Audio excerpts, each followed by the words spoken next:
Welcome to the Swedenborg in Life podcast. Today on the show, this stuff that we're doing here, I can't even do it and talk at the same time. These sounds, some people would call this music.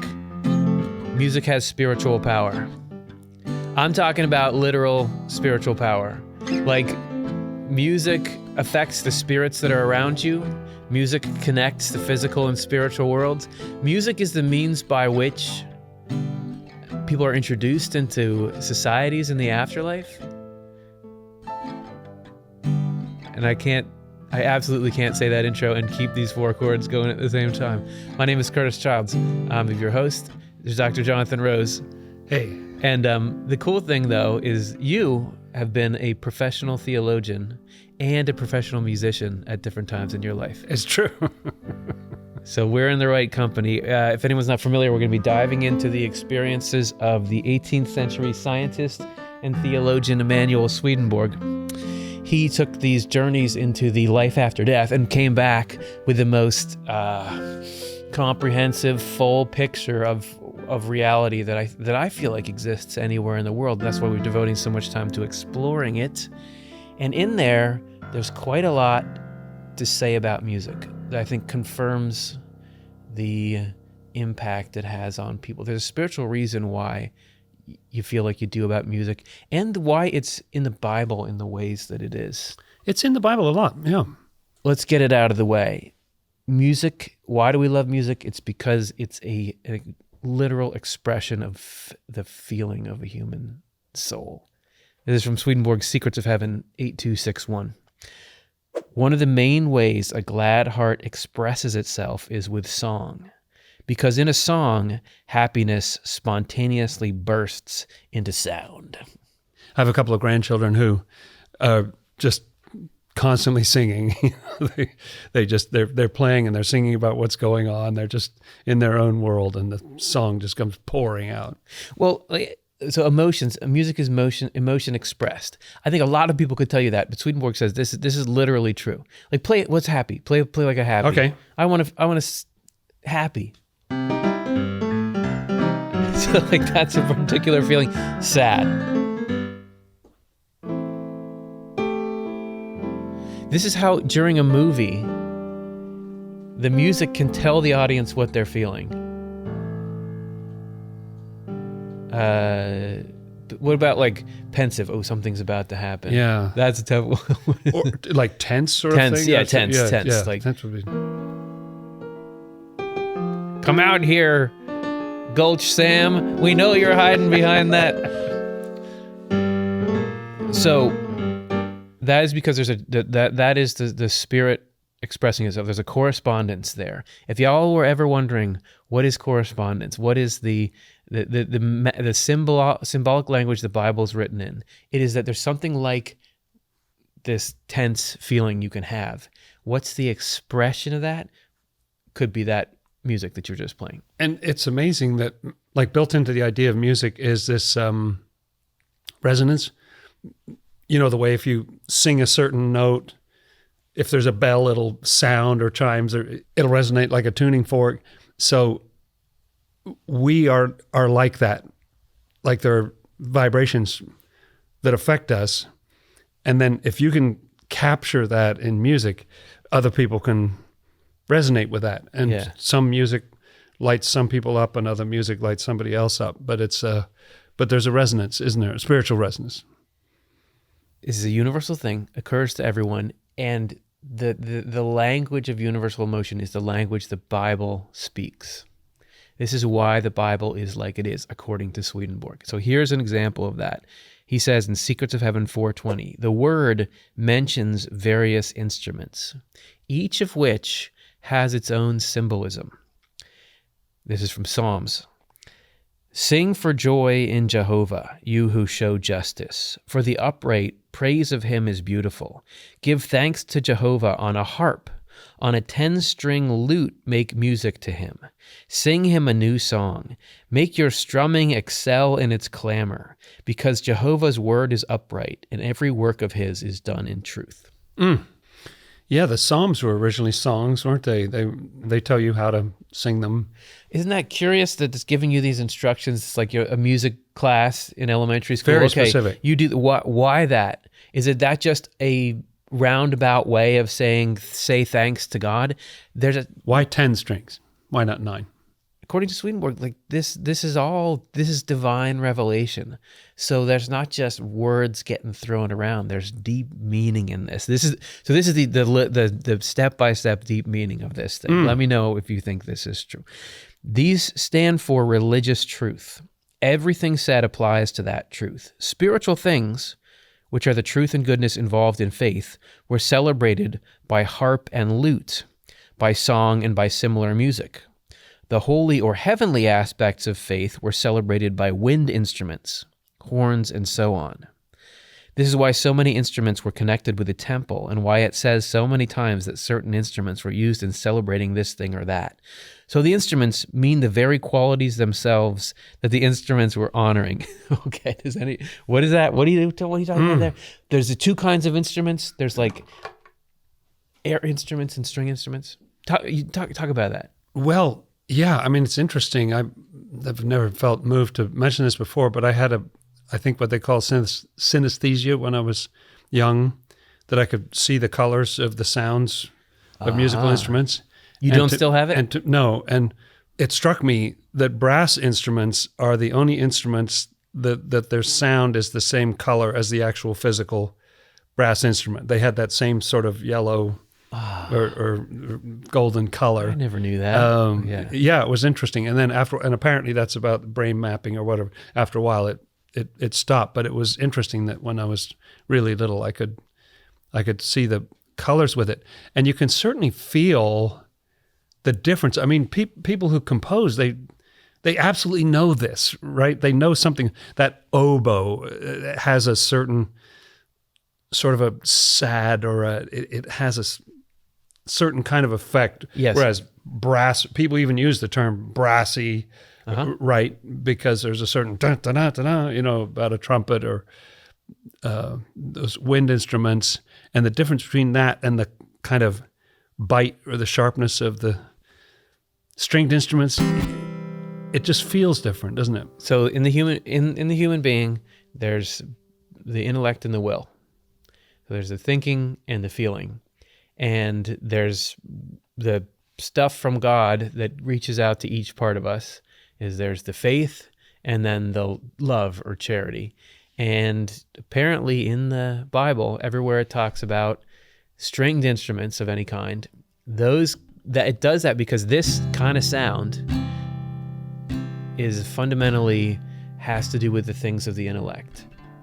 And yes. Whereas the wind instruments, and I don't know what else that would carry over to, I don't know what synth and all that is, but those are about the things of the will or of love. So when it says praise God with the strings and with the wind, it's like the different parts of yourself. And yes, who's the guy that John Williams, is that the most famous composer? I don't know. Right.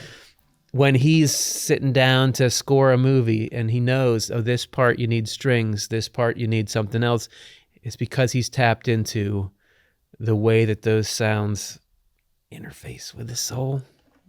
Yeah. It's fascinating how much a stringed instrument will really cut through a mix.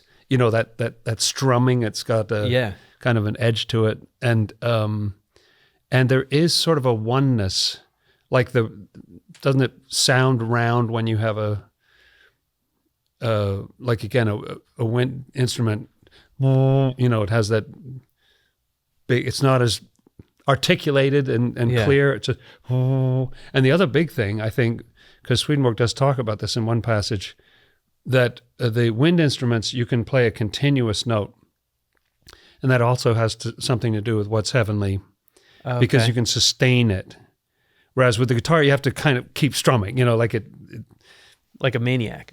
Yeah, it rings out after a while, and you have to keep, provoking the sound. Whereas the continuity of the other has more to do with love. Love is more continuous. Truth is more staccato. So here's an encounter that Swedenborg recorded in his Journal of Spiritual Experiences, where he talks about the impact of some music he was hearing on the spirits that were around him. Oh, fun. If you never seen this show, Swedenborg reported that once you have your spiritual eyes opened, so once you are aware not just of the physical dimension, but of the spiritual or the consciousness dimension, you realize that, I'm always, just like you're around people physically, you're always around spirits who are people who have died and are in the afterlife. And the spirits that you're around, they can affect your mood and affect your thinking. It's kind of like the company you keep can affect who you are physically. Same thing. But it can go the other direction, and particularly when you're listening to music, that can affect the spirits that are around you. Okay, this is what he said about it. About music and its effect on spirits. It has happened twice that I heard the music of stringed instruments, violin and harp, on the street. Must have been a nice street he was walking down, which so soothed the spirits that they could hardly tell they were not in heaven. It cheered them so that they were swept almost beyond themselves with joy. I felt their joy, and it was great. And now, even as I am writing these words, there is music of fiddles, and the plucking of strings continues, and because of it, they are so changed that they are hardly the same spirits. So I joked with them. This is Swedenborg joking with the spirits that are around them, and just think if you're a fly, Oh, you like that, do you? A fly on the wall, and you can't see the spirits, but you see him, and he's like, "That's pretty funny, isn't it?" So I joked with them, saying it was no wonder that Saul's evil spirit had changed when he heard David playing on the lyre.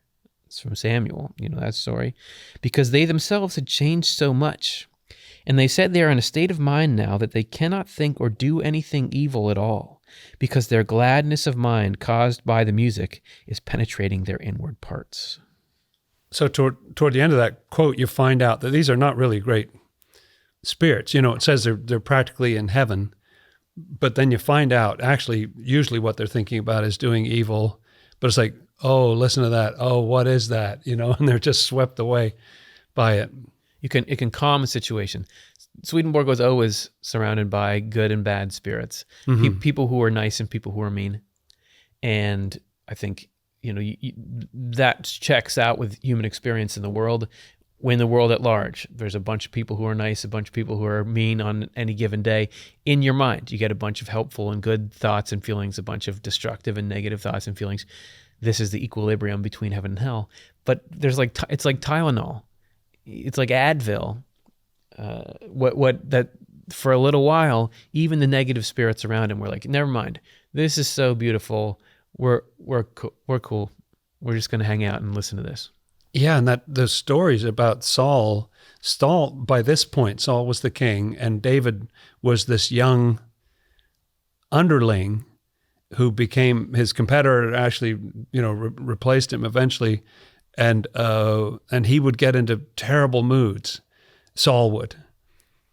And David would play on this is the same David who wrote a bunch of the Psalms, and he would play, and Saul would just chill, like it would really help him.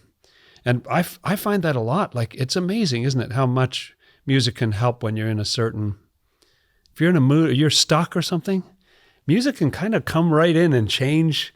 It's a very interesting passage, because I wonder if that's what you experience. When you're in a bad state, you're stuck on something, or you're frustrated or something like that, and then this some kind of gorgeous music sweeps you away. Is it actually your spirits who are so, oh, that's nice, Well, that, ladies and gentlemen, is the change in the way you see the world that Swedenborg presents. Because what he would say is, well, we call something feeling stuck, or we call something feeling in a bad mood, or you're down. What are the components of that? You would say neurophysiologically, well, there's certain chemicals being released, and there's certain state of, who knows, blood sugar, there's all this stuff. And Swedenborg doesn't deny that those factors are important, but he would say that there's another layer contributing to that state. in you, and that is that what's going on with the spirits around you. So if you listen to some music and it changes not just you, but what how your spiritual company is feeling, then the net effect of you getting your mood lifted is the change in the whole community. That sounds pretty intense, but that's what he's saying. That's what he says that states of mind are. Yeah. Amazing that they can feel or sense in some way. Like this wasn't music Swedenborg was playing himself. He's just walking by on the street and somebody's out there with a harp and somebody's got a violin and they're just swept away. And even when it seems like he's gone in somewhere, he's writing or reading, doing something else, but you can still hear it from outside and they're still going, I can still hear it. So if you're ever out there busking, isn't that what it's called? Busking. If you're ever out there busking, you might be calming somebody's spirits down. And I don't know, Swedenborg says that he got into a state where the veil was so thin that the spirits around him were maybe much more aware. I don't know if with each of us, whether it has the same effect, who knows? Yeah. But music certainly has the same effect on us emotionally. And Swedenborg does say that all our thoughts and feelings come from that. We're surrounded by people who are feeling the things we're feeling and think, it's quite something. Some sort of cause and effect relationship there. But check this out. We were talking before about the spirits around him. These are maybe not that great. The spirits maybe like less evolved, lower level. But then the angels also get impacted by the music. But listen, there's an inverse relationship between Swedenborg's attention and the experience of the angels. So he says, and it is remarkable that the angels were gladdened by this music. He's got the spirits, he's also got angels around him. Okay. But only when I paid less attention to it, so as not to mix in the gladness of the spirits that had been communicated to me. Thus, as if I were hearing nothing. This is also the case in other circumstances. That is, that the angels paid more attention when I paid less. The reason was that bodily elements were then present in the thoughts of almost bodily spirits. It seems like that's such an intriguing passage. It seems as though Swedenborg's thinking is more attached to these spirits. As Swedenborg describes things, the spirits are lower down. They're people who have recently passed on to the other world, most of them. He uses that term in various different ways. But the angels are people who've ascended up into heaven.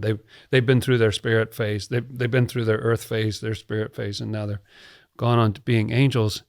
And what that makes me think of is, how some movies you're watching and you're seeing what's unfolding in the movie, but you're not conscious that a little violin just came in,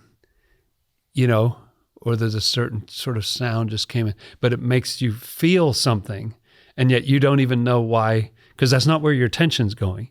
Your attention is on the characters, what's happening in the storyline and all this kind of stuff, but all of a sudden it sneaks up on you, and I wonder, is that because you're thinking about something else, is that talking to your angels at that moment? And so you get this even higher level of feeling that's so subtle. Yeah. The more you get granular about something and you try to focus in, especially with art, I want to pick this apart, I want to listen to this part, the more you kind of break the spell of it. You kind of kill it, yeah. So it seems like, and because it's also got to be this echo of how you're supposed to approach life. Because the way that you're meant to approach life is in a state of the innocence of wisdom, which means that you're going and acting in your life, but you're almost in a carefree way, believing that God really determines the outcome of things, and that God's providence is the real force, the real doer behind what happens. So you're kind of, while you're hands-on, you're also hands-off at the same time in this almost paradoxical way. It seems like it's like that with the music. Like the more you're just kind of vibing, not really locked in, not really bringing your proprium or your ego into it, the more you can connect with heaven. And I believe elsewhere Swedenborg talks about that same dynamic at play when he would read the Bible. That the less. Yes. Am I making that up, or is that real? The less you're focused on the literal meaning, the more heaven can actually connect to He talks about how much angels get out of it when children That's what I'm talking about. read the Bible. Because they don't know what's going on. Because they don't have huge thoughts in their head about, oh, this is the theology, this is the theory of That's so-and-so. what I'm talking about. Oh, yeah, that's the brother of so-and-so. No, they're, and that leaves lots of room. The angels can just flow right through them. Hey, everybody, check out this trailer. We're launching a brand new channel.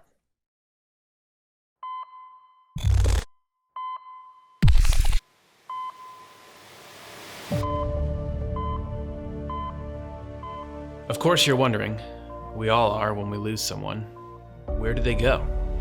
And what's going to happen to me when I die? So we go looking for answers.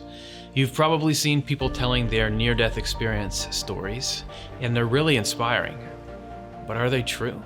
Well, when human society wants to see if a story someone is telling is true, we look to see if other people's stories line up. That's what we're investigating in this show. Are there common elements? Is there a corroboration across the years and even across the centuries? What's the big picture of the afterlife?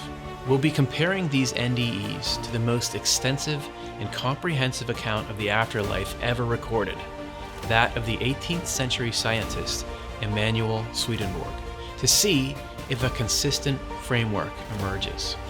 Join us each week as we paint this bigger picture and find out what it might reveal about what's really important and how we should live our lives, both before and after death. Welcome to the NDE Files.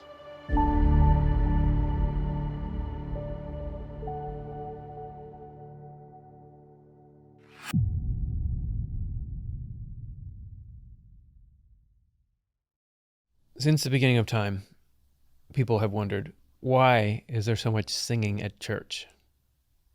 Why does religious stuff have all this singing in it, right? I mean, that's a huge component of it. And according to Swedenborg, there's actually something that happens technically when people are singing in a church kind of environment. So this is from Secrets of Heaven. When people on earth were singing songs of praise, at the same time the angels present with them were giving glory to the Lord. So both the singers and their listeners felt an awe and bliss flowing in from heaven that inspired them with heavenly gladness, making them feel as though they had been lifted up to heaven. So what I'm picturing he's describing by this is he's at I would assume songs of praise, he's at like a cathedral or something, a church service, and people are singing there, and everyone has angels with them. Tell me if you think this is right. Everyone has angels with them. You have to have at least 2 angels with you all the time. Yep. That's funny. So the angels, when you're singing those songs, or even listening to them, the angels around you, that inspires them to giving glory to the Lord. I don't know exactly what that would be. Something where angels are doing something with God. Like, yeah. They're praising him. And so then the happiness in heaven that activity of the angels and God generates comes down into the people in the world. And that's part of the feeling that they get when they're listening to that. Yeah, I think that's exactly what it's talking about there. And there are a few times, there's just sometimes I've been in situations where you have some people singing, but you swear there's more thickness in what you're experiencing than those 6 people could account for. Uh-huh. You know what I mean? Yeah. Or sometimes I experience it with applause, where you think, well, there's just, so many people here, and yet there's this roar, Okay. I wonder whether you're half in the spiritual world when you have those experiences, and you can kind of hear the others, that there's a larger group. Yeah. Like Elisha says to his servant, there's more, right? There's more with us, and they're kind of chiming in. So that does explain why sometimes there's such a depth of feeling. Yeah. I remember experience from years ago where in the high school that I attended, you would have people would have these different songs associated with it. There were fraternities and sororities, and they would sing their song, and sometimes they would all sing out on the back campus. It just affected me so deeply. I can still remember that feeling of how gorgeous that was. And some of those pieces of music, when I still hear them played, some of them were based on classical music, and then you hear it now and then where somebody plays that on a different instrument or something, but it's still, it takes me right back to that intense feeling. And what I don't know, obviously you have really strong, intense feelings listening to music that has no religious component to it. And you can with religious music. I don't know if there's a different mechanism that makes you feel things for non-religious music as opposed to religious music. And I say that because listen to what he's about to say here. Okay. That is the effect religious songs had on the ancients. That is the effect they have today too, because spiritual angels are especially moved by songs about the Lord, His kingdom, and the church. The songs had this effect because of the way they stirred heartfelt gladness that burst from inside all the way to the outermost fibers of the body, causing these fibers to vibrate with happiness and also with holy awe. But the effect was also due to the fact that when the heavens give glory to the Lord, they do so in choruses and therefore in the blended harmony of many voices.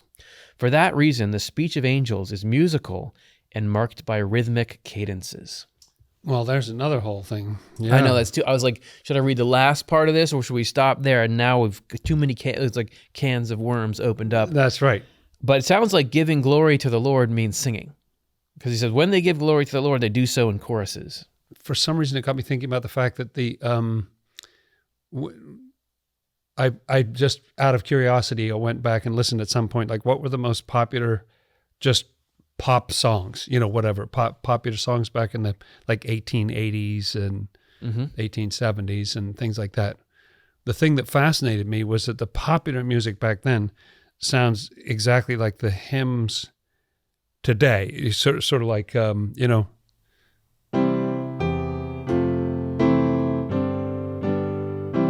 Let's go. You have that blaring out of your carriage when you ride by.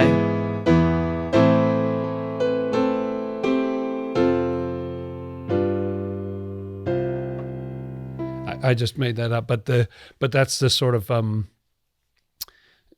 was so surprised. Like, wait a minute. So, are what people singing in church today? Is that just the popular music of the 1880s or something? Yeah. And it was the case that a lot of music back then was religious. Like the popular music was, that's a great song. But like Beethoven and Bach, and I know it's a little before 1800s, but that was all that was all about God. So much of it. And because there was that societal pressure to do that. There was like you get commissions from churches to do that. There was like, traceable forces for why it did what it did. But apparently subject material that's spiritual can affect the way that angels feel about the music that you're singing. And that angels talk in rhythm. So we already alluded to this in these quotes, but there is, in case anyone's wondering, there's music in the afterlife. Yeah, absolutely. So just right there, that means music is spiritual. It obviously has a physical component. There are vibrations and ratios and all that, lots of math in music. But at its core, to me, that suggests that music is spiritual, and that I also assume that your love of music transcends death. Like you get to take that into the other world because it's something of your spirit. It's not just, I like it when those sounds, bang on my eardrum. Or there's more to it. That's right. Although people say that all the time, don't they? Well, it's like, what'd you say? You're at a concert. I like it when these sounds bang on my eardrum. High five. This is from an account where Swedenborg was in the spiritual world talking to the leader of a community, and he's describing what life in that community, one community of heaven, is like. There are festival days here. On festival days, there is music and singing in the streets, and there are sporting events and shows outside the city. In the public squares, stages are set up, framed by screens of lattice work that have grapevines interwoven in them and bunches of grapes hanging down. Between these, the musicians sit on 3 tiers. They have all kinds of stringed instruments and wind instruments that cover the spectrum from treble to bass, with timbres ranging from soft to sharp. On either side of the musicians, there are male and female vocalists who entertain the audience with excellent songs and praises, in solos and as a choir. Now and then during the performance, they will shift to a different type of music. Details about the set pieces and the instrument buffet that's available. So, yeah, it sounds like a concert. I had forgotten that, even though I'm not trying to brag, but I did translate that myself. This is the Jonathan Rose translation of this book, True Christianity. But I had forgotten. But I didn't twist it. Yeah. But I'd forgotten that last bit in there about changing it up. But it is interesting that I do find that I love, different people may feel differently, but I enjoy it when I go to a concert or performance and, okay, you do 3-4 songs in a certain mode, and then, now we're going to change it up. We go to a different, it's quieter or it's more bluesy or something like that. And then you go through different moods. So that was kind of fun to hear that that's how they, like, okay, let's have a different mood now. And I wondered, because part of what I've thought when I'm preparing to do a concert is I think about the sequence of moods. What are the different songs, and because I think there can be almost sort of a cathartic effect if it takes you through these different moods, and then there's a low point about 2/3 of the way through, and then you build it up to like happy or deep or something at the end, and so I think it can, as you're listening to it, it can it'll pick you up wherever you are. So you walk in, one person's mood is a 3, another one's a 6, and another one's a 10. Well, if you're playing that whole range, you can sort of pick up people, even when you go down to that low point, even the people who are 1, you can hopefully pick them up, and then you're all taken together to a different state. And it has some effect on you. To me, like that's what a performance should do. It's almost like therapy, like you went through something. It's something, you went on a journey. And so I wonder, just that little hint at the end about changing the styles, I wonder if they're doing something like that, because there's always a reason. The angels are so much about purpose and wanting to help people. It's not just, well, this will divert you from the disaster that is your life. They want to console you, uplift you, whatever. They want to do something for you. Another way that music is used in the spiritual world, or that it occurs in the spiritual world, is, so if anybody's not familiar with this, Swedenborg describes a spiritual world like an afterlife that has levels to it. He says everything has levels to it. So you can think of it like the human body has levels to it. There's a couple ways to think about it. There's like the skin, and then the muscles in there, and then the bone in the middle. There's different levels going inward. That's right. He also talks about levels of scale. So like you have a whole organ, like your heart, that's one level, but then you can zoom in and just look at the tissue in the heart, and that's got its own characteristics. That's a level at which you can study the heart. But then you could zoom in even farther, and it's cell by cell. That's a whole different way to think about and look at the heart. So there's different levels in there. Everything, he says, in nature and God even, everything has levels. So the spiritual world has levels, and that has to do with the fact that there are these levels, same kind of levels in the human mind. And as they open up to God, you kind of come into deeper and deeper states of heaven. So there's angels who are in higher states of heaven where they're more open, and angels who are in lower states where they're not as open. So these people kind of think differently from each other. They feel differently from each other.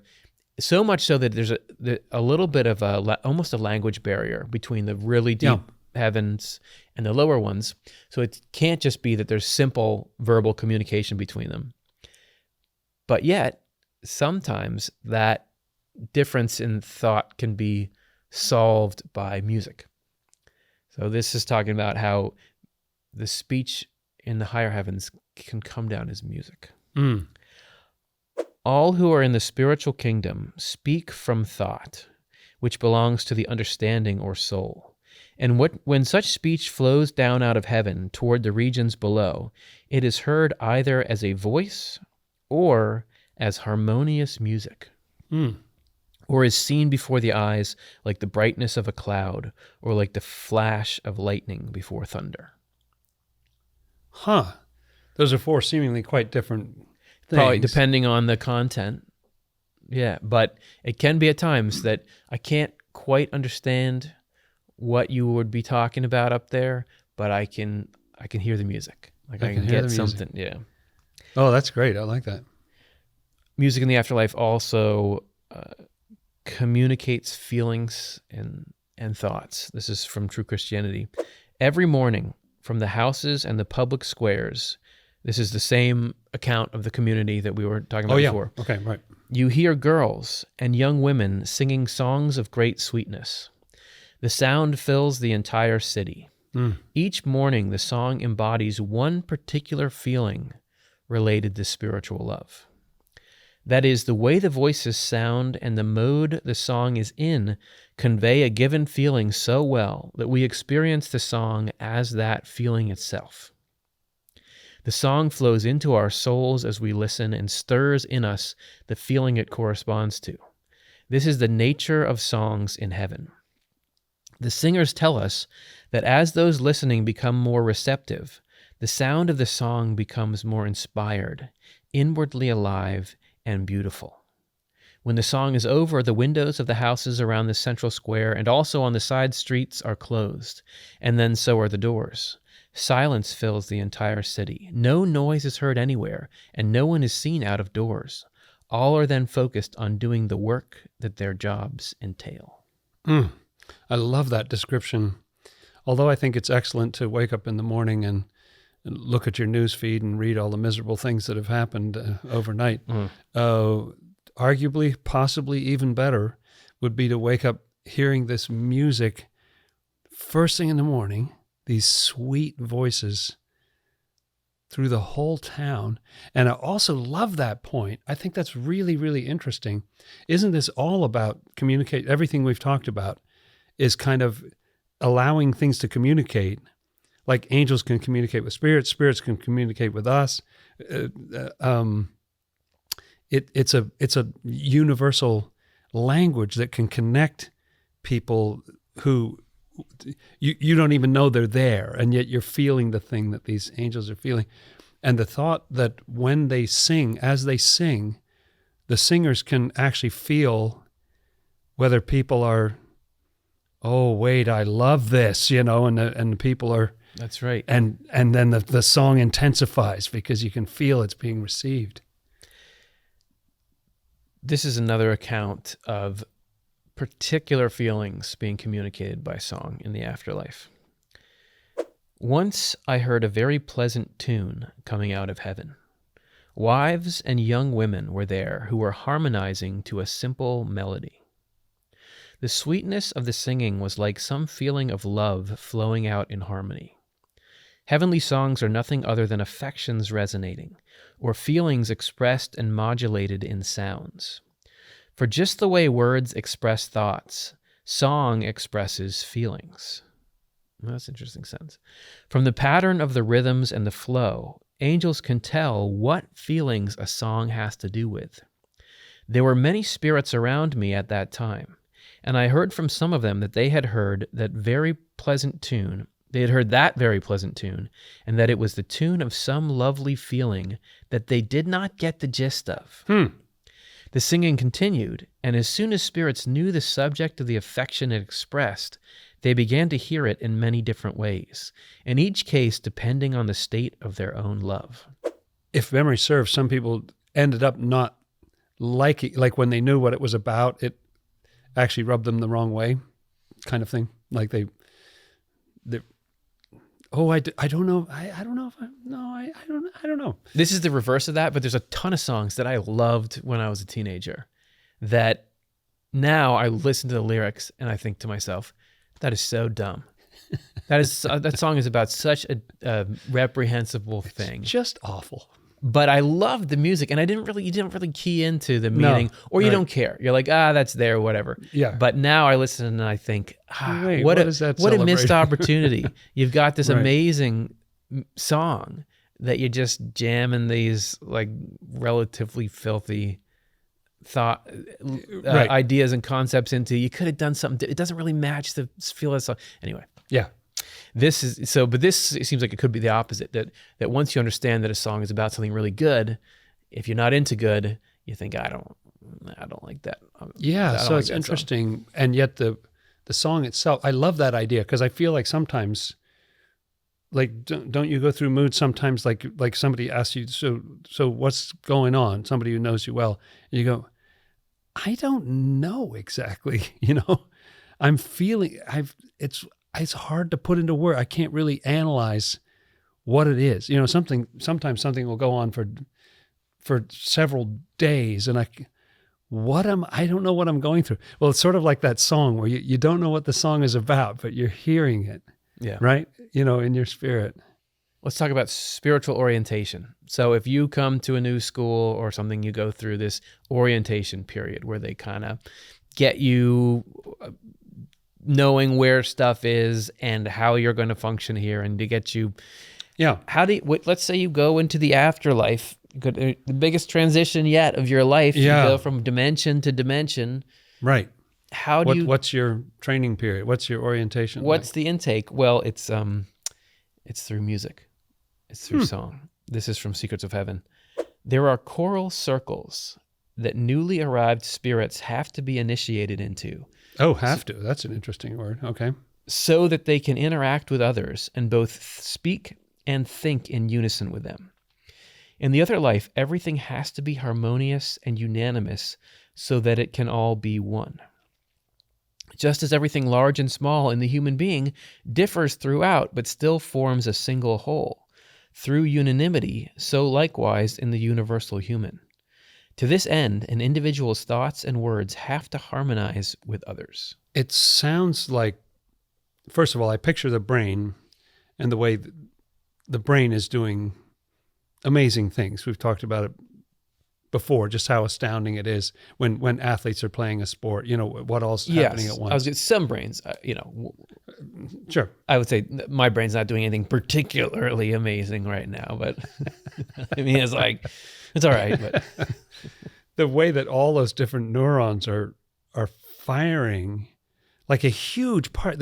I think the reason humans take so long to grow up compared to animals is that the wiring is just much more complex. I went to this exhibit. It was called Body Worlds, which this was probably 20 years ago now, when I was a young whippersnapper. Yeah. But I was still a grown-up, Back which is in the weird day. that there can be something that was like 20 years ago, but I wasn't a kid during it. I was like a grown-up. No, that doesn't make any sense. doesn't make sense. The math is wrong.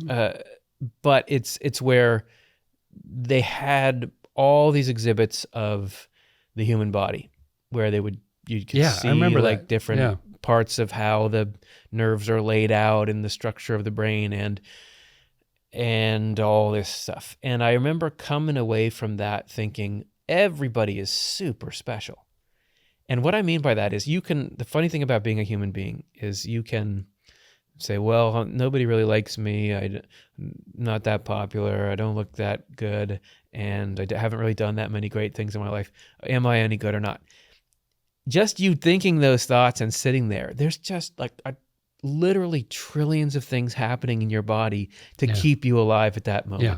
There's in the brain, there's this insane coordination of the firing of neurons and the Unbelievable. neurotransmitters and the axons and the dendrites, let alone everything else that's going in your circulatory. You are so special. There is so much harmonized, finely tuned effort going into just having you be you. That kind of thing, to do complicated stuff like that, there has to be this unanimity of purpose. It's like in the physical world, we kind of group together to get things done, but there's a lot of amoeba-ing that we'll just be on our own and we're not really vibing. But in the spiritual world, It's like we're really going to do complicated things. So I think that's why there are so many different communities, and why there has to be heaven and hell, because heaven is just the communities that all generally harmonize with love of God and love of the neighbor, and hell in all these different ways, because you have to get it to where you need to be in a community with people you can form a unanimous purpose with, because anything complicated needs to have unanimous purpose or it can't work. Say like your kidney is complicated. It has to have a single task it's focused on. Everyone has to be bought into that, you know? Yeah, that's right. So that coordination in this world, in business, you know, sometimes they go on a team building, a bonding retreat or something where you go through, you go whitewater rafting. Everybody falls off a slack line and that bonds you together. But you all go to the same emergency room. That's right. The same doctor. And then you've been through something together, you know? Yep. You have that experience. And speaking of music, I find playing music with other people is a special kind of bond, particularly in any kind of playing, but performing in front of an audience, when you perform with other people, even though most of it is wordless and you're there, but it does create a bond. So it's very interesting that the intake process in the spiritual world, and he talks about two different things that these sort of circle choruses, what do they call it? Something like that. Choral circles. Choral circles, yeah. That they do. One is speaking. They'll speak together, but it'll be, okay, everybody, we're going to say the same thing, and none of us knows what it's going to be. Ready, go, and then they all. It's sort of like, have you done those sort of parlor games where everybody starts making a noise? You know, you just say, think up a noise in your head. No, I didn't know there were these parlor games. Yeah. This is what people, old-fashioned fun, you know? It's simpler times. It's like somebody's coming by on their wagon. Let's do it. What'll we do? They'll be here for 4 hours. Let's make noises. Yeah. Okay, sorry. Go ahead. No, it's a fun thing to do, because you think up it might be a sound, a tone, a rhythm, whatever. You think it up in your head, so everybody thinks it up silently. You don't know what anybody else is going to do. And then you start doing your thing. And it always sounds sort of hilarious at first, because it's absolute chaos, of course.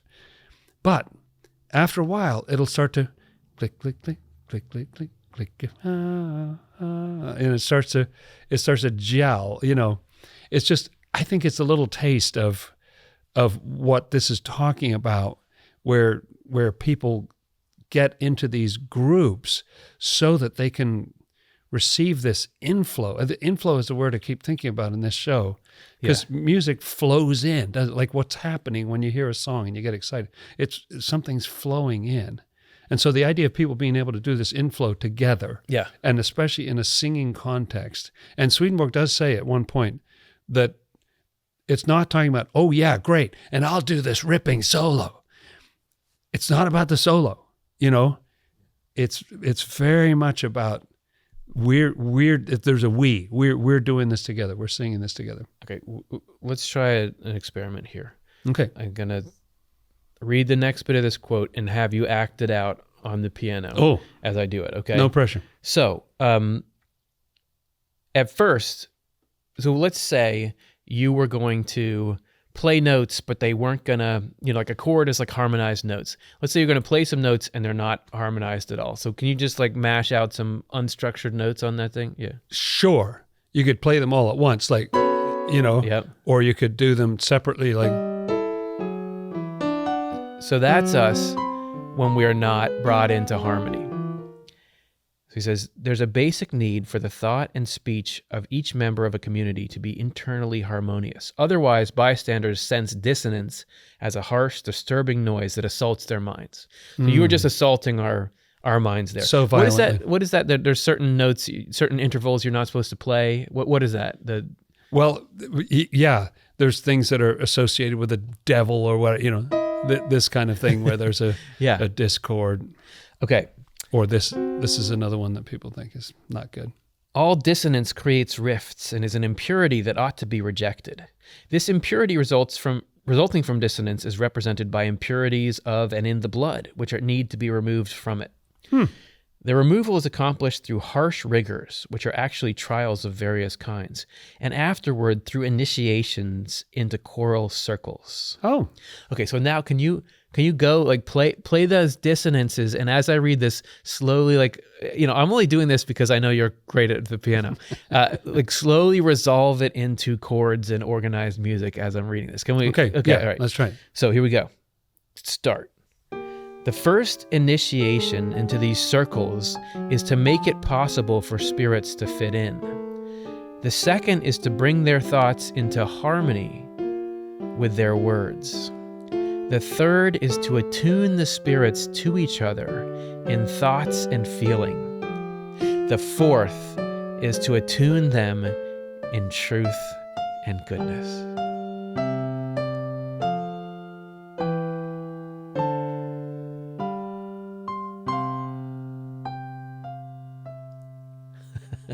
I feel like I was inspired by our impromptu performance there. There you go. That's what it's trying to do. Is you got all these dissonant people, and you're trying to make it into that resolution there. That now we're all doing something together. We're all on the same team. We're accomplishing a purpose. Yeah, and this is me just frauding around over here. But there's such a serious point under here. It's something I think about a lot. Society has a lot of divisions in it, right? There's a lot of tension. There's a lot of people. There's some hate. There's people who feel alienated from each other and all that. It's a huge question. Like, how do you take all these people and then build this one giant heaven that all is like a single organism, all doing the will of God, together? Like, how do you build it? And we need that. Heaven on earth, like we need that down here. Yeah. We need to get along better. We need to know what creates our harmony. And I was interested in that quote because, first of all, you had to set something aside, didn't you? You go through some trials or something, right? Yeah. Like there's some sort of purging. What did he say? The elements of the blood that are, not harmonious or something. You have to get that out of there. Yes, he said he likened it to the processes in the body where, like we were just talking about the kidney, and you got to filter things out there. Right. The trials of various kinds would be the difficult things we go through on earth, which softens up your selfishness and your self-centeredness and makes you kind of care about your fellow human beings more. And I love your point about e pluribus unum. Yeah. Because what you did there, when I said, can you resolve this? Everyone could tell. I could tell this is getting resolved, but it wasn't like you did a bunch of notes and then they all just became middle C. Yeah. Dung, right. dung, dung, dung, dung, dung. Right. They all became the same. There was as many different notes as before, but they were harmonized. Right. Heaven, they were getting along better with each other. The plan is not that God would look out at the human race and others. Everyone is so different. Let's get them all to be the kind of person that I want.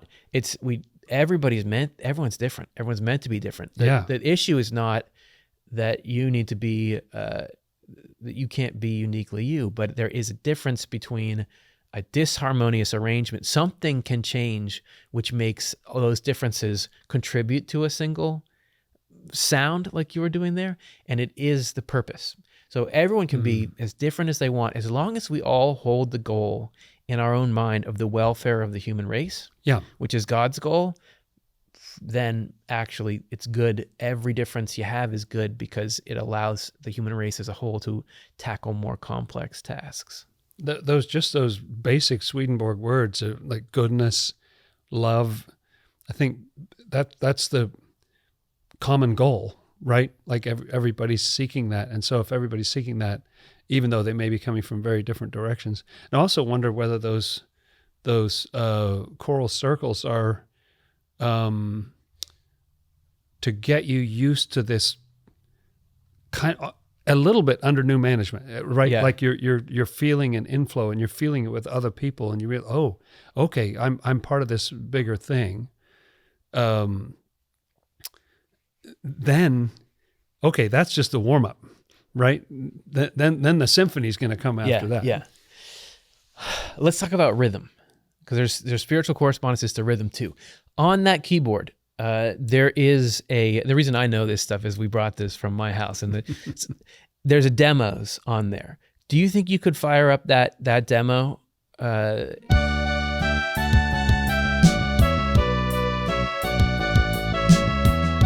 Let's go.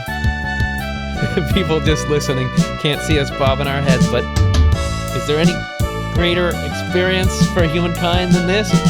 Nope. Okay, we'll just let it play one more second. The sponsors don't want us to do that. Oh. Okay, all right. I have no idea how to stop it. It can't be stopped. Just press the power. So I do that to illustrate. That's a song you've heard before. What does it have that's different than what you usually hear? Yes. Rhythm. I've never heard it like that. It's a banger. It's got a... So that's the power of rhythm. You can feel that in Beethoven's version, but baby. actually getting the drums in there and the bass is kind of going underneath it. So what's that feeling of rhythm? What does rhythm have to do with spirituality? This is from Secrets of Heaven, 1648. Good spirits and angelic choruses have a way of speaking all together in large numbers, particularly in circle choirs or choruses. Their choral speech I have heard quite often. It has a rhythmic flow to it. They do not think at all about the words or concepts, which their meaning pours into without effort. Oh. No words or concepts that complicate the sense or distract the listener ever inject themselves. Neither do any that have an artificial feel, or that seem to them to display a vain, self-flattering elegance. Oh, there you go. Such faults would immediately disturb them. They never fixate on a word, but consider only the meaning. Words are the natural consequences of the meaning itself. The spirits end in unison, and usually a single unison. When the ending is more elaborate, intonation carries them from one unison to the next. These traits arise from the fact that the spirits think and talk in concert. So they have a smooth-flowing style of speech that results from the interconnections in their community and the unanimity of it. This was the style of ancient songs, and it is the style of the Psalms of David. And so it sounds like it would all, no matter what's going on, which is something that's so fun. Everything from rap and hip hop to classical, all different kinds of music. Just it's true.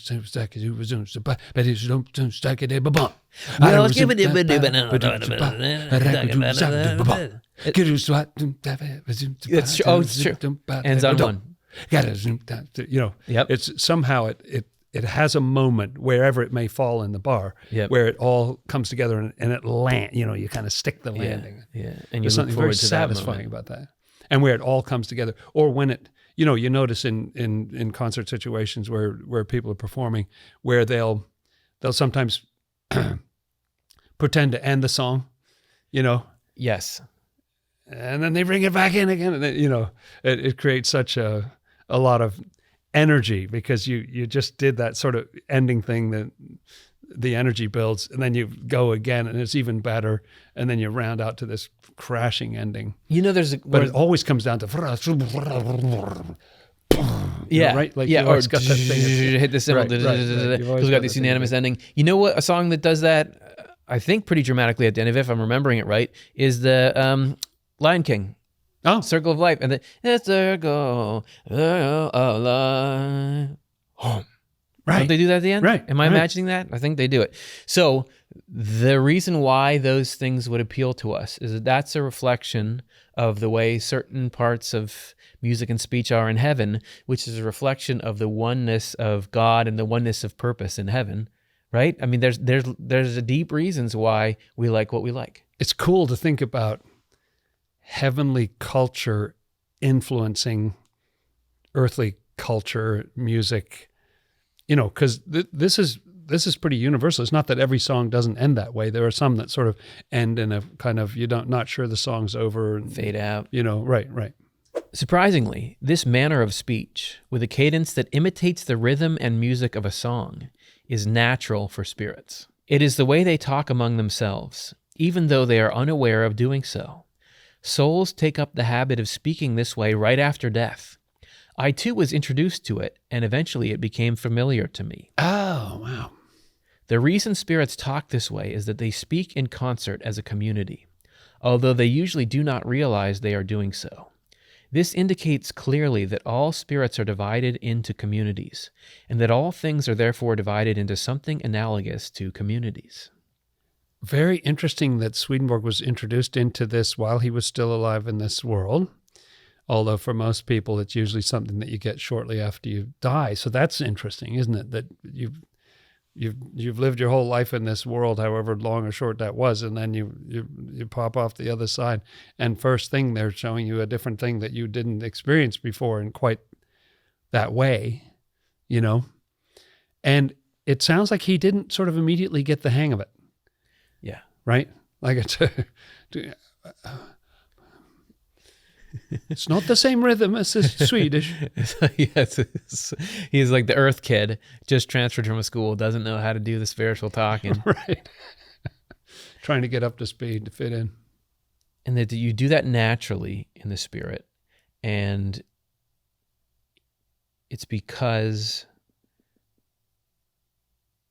of the way the spiritual mind works. It's just fascinating. That if you heard spirits, you would these guys are grooving That's while they're how talking. this goes. They're grooving when they're talking.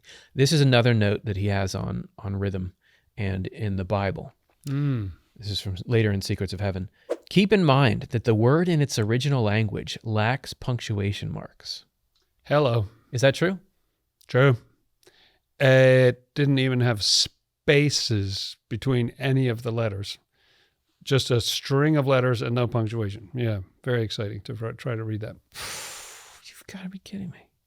Phrases like Jehovah said accordingly served in place of punctuation. Yeah, so you know how many times, right? And he also talks elsewhere about the word and. He's about to. Oh, he's and about the to. word and served for minor breaks or divisions. It's just I get tired of knowing everything. Which is why heavy is the head that wears the crown. Which is why it occurs so often.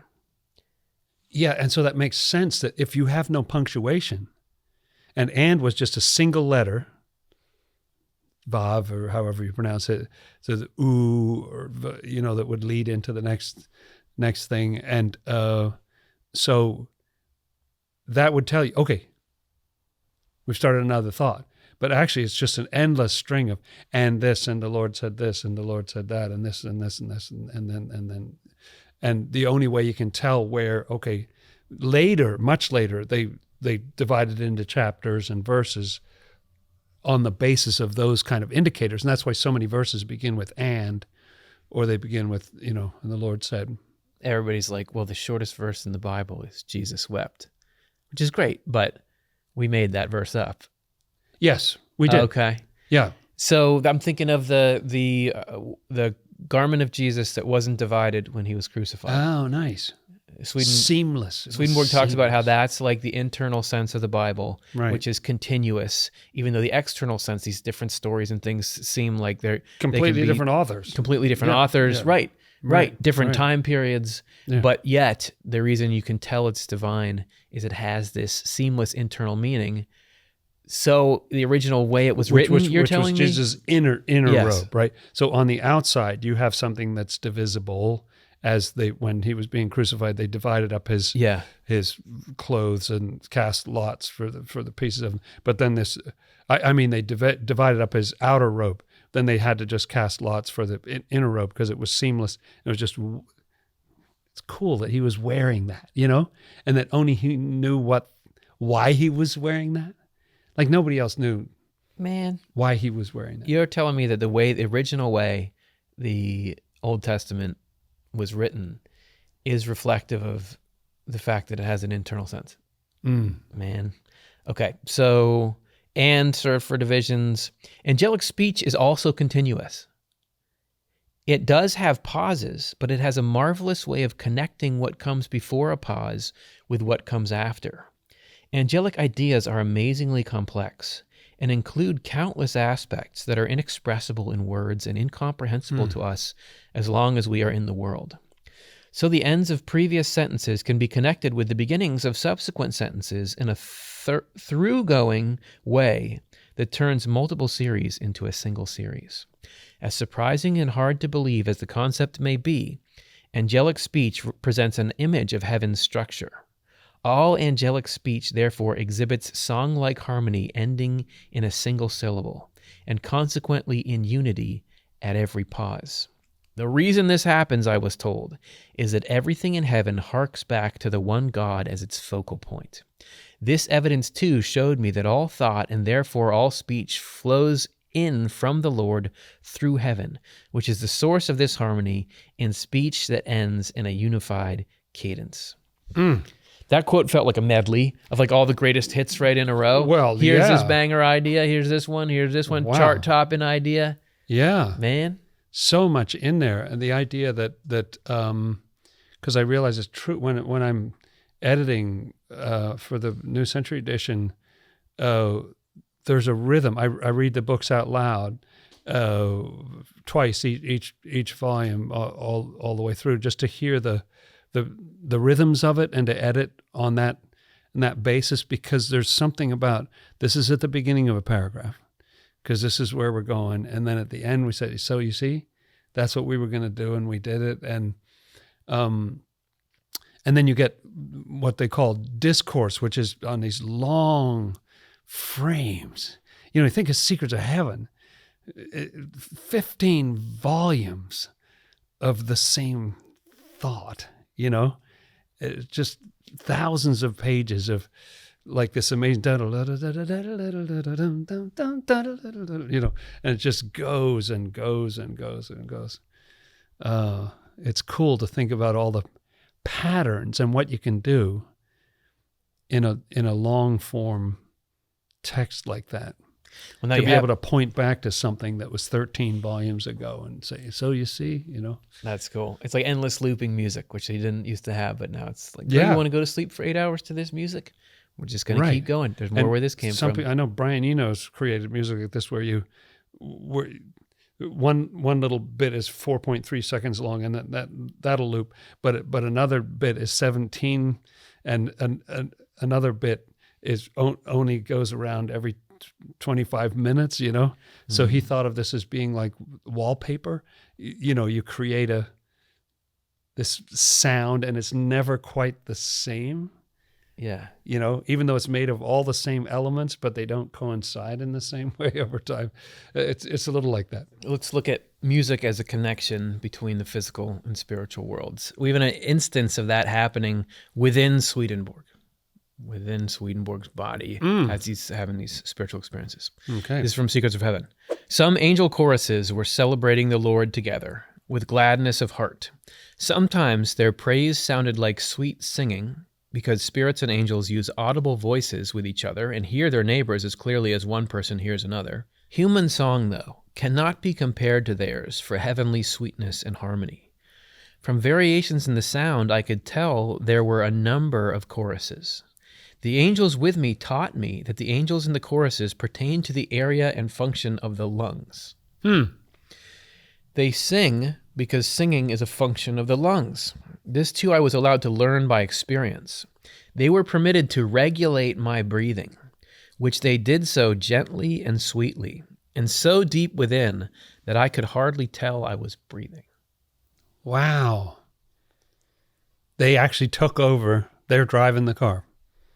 I guess there's like involuntary and voluntary breathing, and then there's angels are breathing for Angel you. breathe. Yeah. Take over, guys. And it sounds like it was a very pleasant, you would think, like nobody wants to particularly be on a ventilator, do they? It can save your life, but I don't think anybody really wants a machine breathing for you, or if you can avoid it. But, and yet what he's describing is that, oh, that's cool. Like his body's doing things that he didn't know it could do. People at home watching, rolling their eyes. You're just inventing ways in which eye muscles reality are sore from rolling. Yeah, reality functions. You're just adding fairy tales onto reality. But the way that I would see it playing out is that everybody agrees that you can consciously take over your breathing process. There's an automatic process that the body handles. Yep. And then as soon as you start thinking about it, like me right now, I'm like, I better breathe while I'm talking. You can take that over. So angels would be interacting with Swedenborg's consciousness. So they would be able to, through the consciousness, I would say that there's nothing like if you did a CAT scan of his or whatever's PET scan of his body, you wouldn't see anything different than you would, or brain scan, you wouldn't see anything different than when you're consciously taking over your breathing, but it's within the experience of consciousness. That's the spiritual side of it, So it's just Right. like we're saying, the world exists as it is, but here's the explanation for the hard problem of consciousness that we don't know the answer to right now. Awesome. Then there's a connection between heavenly singing and earthly singing. This is from his Journal of Spiritual Experiences. Once again, I heard hymnists, or those singing praise of our Savior. In fact, a number of choirs were heard singing at the same time about a variety of subjects by means of visual displays and mental imagery. Oh, so they can actually do the slideshow or the whatever it is, right? They've got projectors or something they can do. I know they don't use actual projectors. Yes. In that world, your thoughts and feelings are visible to other people. They can just see all around you so these beautiful shapes and colors and things are happening. It is interesting that he does describe communication in the other world as sort of spontaneous art, what we would call art. So music, rhythmic music, visuals just accompany your efforts to communicate this meaning. And yet they are one chorus, consisting of very many and acting at the same time as one, without any confusion from each other, so that one was in the other or inside of the other, even outside of the other. In this way, the whole angelic heaven customarily devotes itself to the praise and glory of the Savior. This is why musical harmony and singing is so delicious to the heavenly ones when the thoughts of a person on earth are concordant with their ideas. I have often experienced in churches that the heavenly choirs have joined in with a very deep sense of gladness, unbelievable and thus unutterable to anyone. I love that.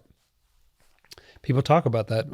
I think there are songs about that, but it's certainly the idea that the heavenly choir kicks in at some point. That's really beautiful. And I don't know. I don't have Swedenborg's experience, so I can't tell where these things are coming from. But sometimes when you're in that setting, you feel something uplifts you. It just gets to the next level. Suddenly you're really feeling the thing that you're singing. Yes. So without getting bogged down into, where does a church end, and like nature is my church, or why do you have to be in this, or the failings of institutional religion and throughout history. So like that conversation aside, I love this idea that Swedenborg has that there is heaven, which is everyone in the spiritual world who's walking in God's way. Yep. And then there is the church, which is everyone in the world who is working to walk in God's way. And that those two are united to each other. Heaven and the church in the large sense are united to each other. This is like a tangible example of that. Yeah. This is happening. So Swedenborg's literally in a church, and yet the singing there, okay, we're going to think about God and sing about God, even though I don't really know how to do the harmony in this song. I'm supposed to stand here and sing it. So you try and you do that. There is this deep and pleasing and resonant connection literally with the angels that are in heaven. So in that way, it's not just an airy idea. There's what goes on with people here impacts the life of heaven there. I mean, like, that's kind of fun. It could be your grandma's there singing with you. Right. This song, she understands it now in a way that you don't, because they've got this direct experience of this thing that's so much bigger than we understand. They've seen things, but there's a connection because the way what we're trying to make an effort toward and what they're trying to make an effort towards is got this unanimous thing to it. That's kind of cool. We're going to end our show today by talking about composition of music and the spiritual inflow into composition. Jonathan, can you just make up a little song right now? Oh, let's see. Just like something you ain't learned before, but that Sure. sounds great.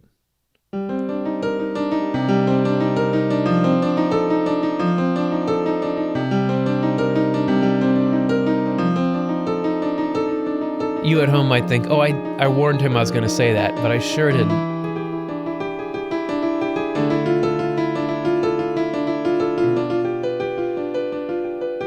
If Swedenborg is to be believed, that song is already written somehow in the spiritual world or in the mind of God or something. And so it comes through you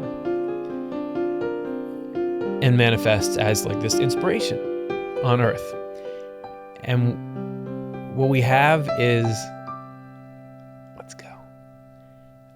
We have an example of a famous composer, actually from Sweden, who talks about this process and how Swedenborg affected his composition process. So we've got a brand new book from the Swedenborg Foundation called Listening to Eternity.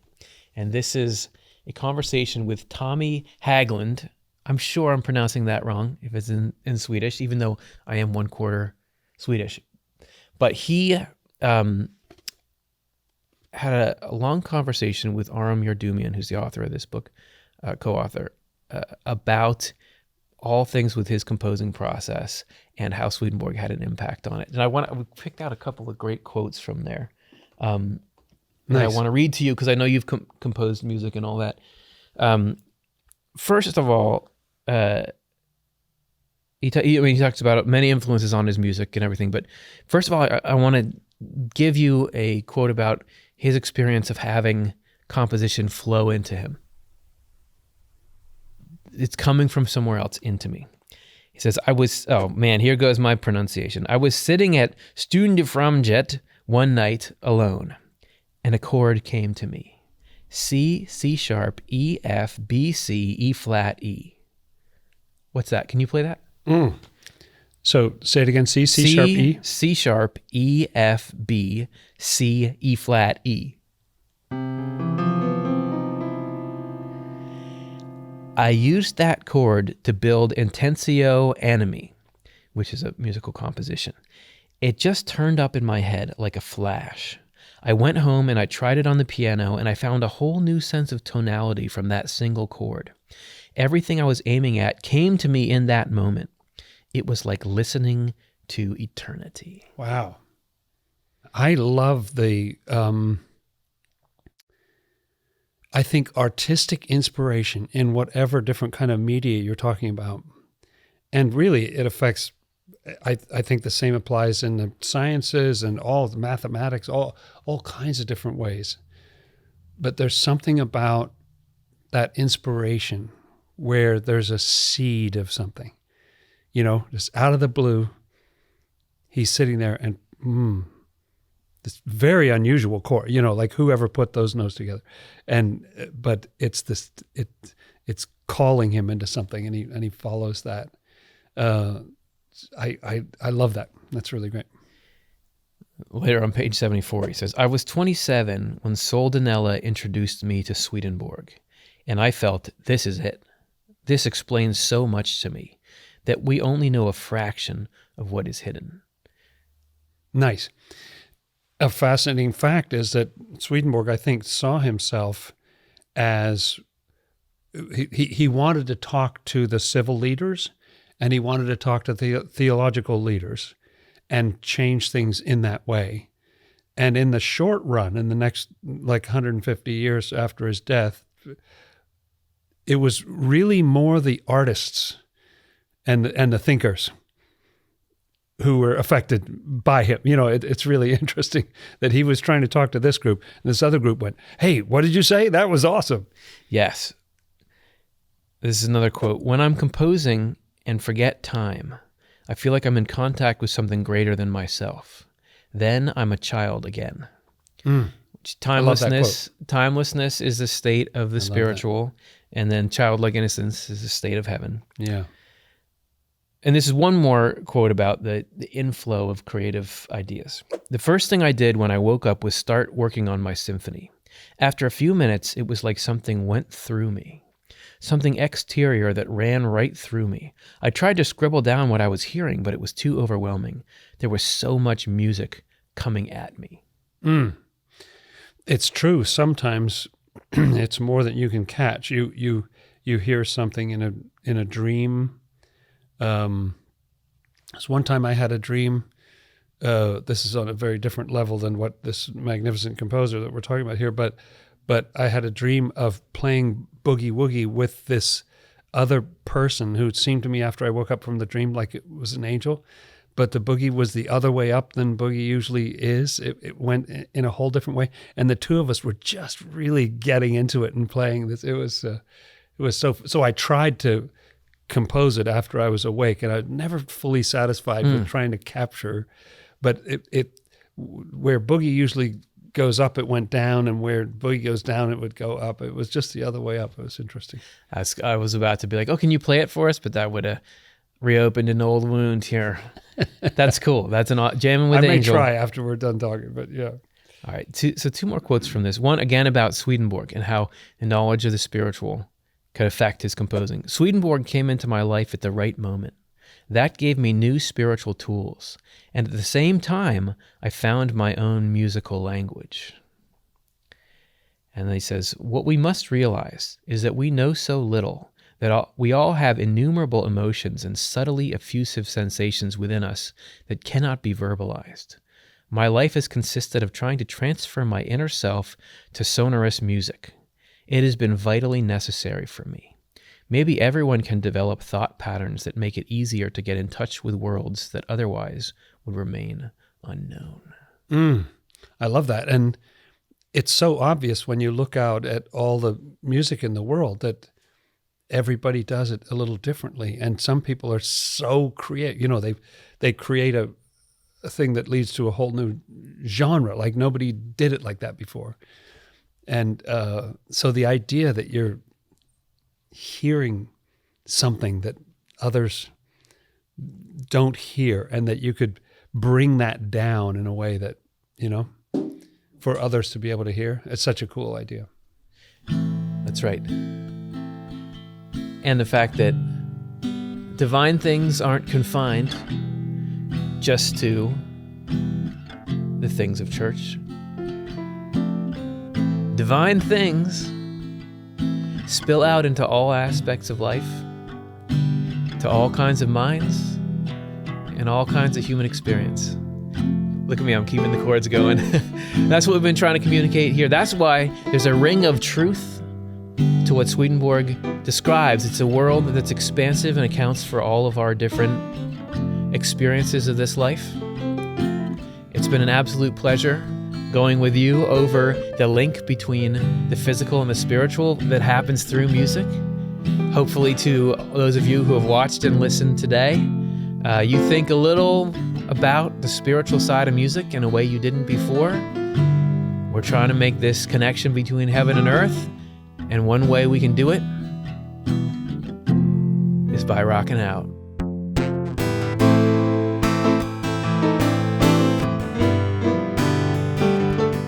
Thanks for watching, everybody. Like and subscribe. Catch you next time.